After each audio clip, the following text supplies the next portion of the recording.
வணக்கம். சிறகடிக்க ஆசை serial next எபிசோடுக்கு நான் ரிவ்யூ பார்க்கலாமாங்க. நம்ம நீத்து இருந்துட்டு ரவி வீட்டுக்கு வராங்க. வந்த உடனே விஜய் கிட்ட நல்லாவே பேசுகிறாங்க. அதுக்கப்புறம் ஒரு ரெஸ்டாரண்ட்டும் ஸ்டார்ட் பண்ணுறேன் அப்படின்ற மாதிரி சொல்கிறாங்க. அதை கேட்ட விஜயா இருந்துட்டு இதுக்கு என்ன ஒரு 2 லட்சம் 3 லட்சம் ஆகுமா அப்படின்ற மாதிரி கேட்கவும், நம்ம நீத்து இருந்துட்டு 2 கோடி ஆகும் அப்படின்னு சொல்கிறாங்க. அதை கேட்டதுமே விஜயாவுக்கு வாய் பொழுந்துருது. அதுக்கப்புறம் மைண்டில் வந்து ஃபிக்ஸ் பண்ணுறாங்க. என்ன மனோஜ்க்கு வந்து நம்ம ரோஹிணியை வந்து கட் பண்ணிட்டு நம்ம நீத்துவை வந்து கல்யாணம் பண்ணி வச்சிடலாம் அப்படின்ற மாதிரி யோசிக்கிறாங்க. அதுக்கப்புறம் இதை வந்து நம்ம கண்டிப்பா நடத்தணும் அப்படின்ற மாதிரி யோசிக்கிறாங்க. அதுக்கப்புறம் நம்ம ஸ்ருதி இருந்துட்டு நாங்களும் ரெஸ்டாரண்ட் ஸ்டார்ட் பண்றோம் அப்படின்ற மாதிரி சொல்றாங்க.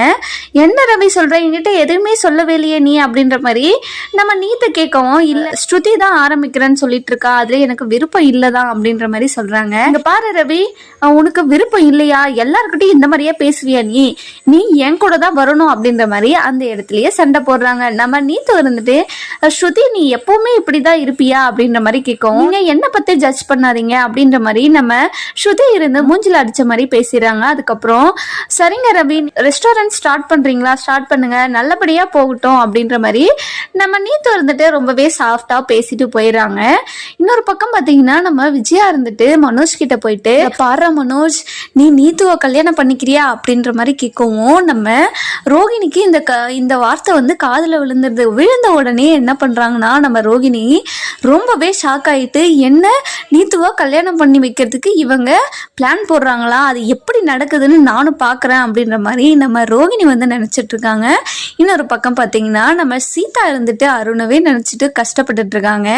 சீதாவோட தம்பி இருந்துட்டு வந்து என்னக்கா ஏக்கா இப்படியவே இருக்க அப்படின்ற மாதிரி கேட்கவும், ஒன்னுலடா நல்லா தான் இருக்கேன் அப்படின்னு சொல்லிட்டு ரொம்பவே சாஃப்டா பேசிடுறாங்க. நீ நல்லா இல்லைன்னு எனக்கு தெரியும்க்கா, நீ வந்து அருணோட நினப்புல தான் இருக்குன்னு எனக்கு தெரியும், நீ வந்து அருண் மாமாவை போய் கல்யாணம் பண்ணிக்கோ அப்படின்ற மாதிரி சொல்லிடுறாங்க. என்னடா கல்யாணமே ஆகல, மாமா நல்லா சொல்ற நீ அப்படின்ற மாதிரி சொல்றாங்க. இல்லக்கா, நீ அருண் மாமாவை தான் கல்யாணம் பண்ணிக்கணும், நீ போய் கல்யாணம் பண்ணிக்கோ, நான் மாமாவை சமாதானப்படுத்திக்கிறேன் அப்படின்ற மாதிரி சொல்லிடுறாங்க. என்னடா பேசுற நீ, மாமா சமாதானம் இல்லாம நான் அருணை கல்யாணம் பண்ணிக்கவே மாட்டேன், அவர்கிட்ட நான் சொல்லிட்டு வந்துட்டேன், இனிமே என்ன நினைக்காதீங்கன்னு சொல்லிட்டு அப்படின்னு சொல்லிடுறாங்க. ஆனா நம்ம சீதாவோட தம்பி இருந்துட்டு எதையோ பேசி நம்ம சீதா மனசை மாத்திடுறாங்க.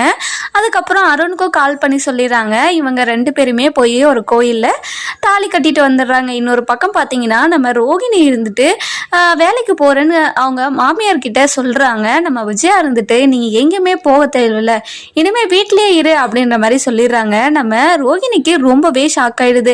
எதுக்காக இப்படி சொல்றீங்க அப்படின்ற மாதிரி கேட்கவும், நம்ம ரோகிணி இருந்துட்டு எதுக்காக இதெல்லாம் சொல்றீங்க அப்படின்ற மாதிரி கேட்கவும், நம்ம விஜயா இருந்துட்டு நீ எங்கேயுமே போக தேவையில்லை, இனிமே இங்கே இரு அப்படின்ற மாதிரி சொல்லிடுறாங்க.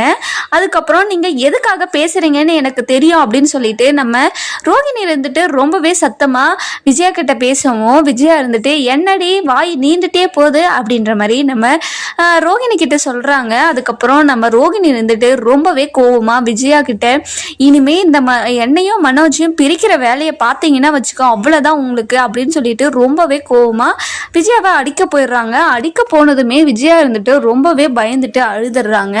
நம்ம விஜயா இருந்துட்டு இதுக்கு மேல ரோகிணியை வீட்டில் வைப்பாங்களா மாட்டாங்களான்னு சொல்லிட்டு நம்ம வேற எபிசோட்ல பார்க்கலாம்.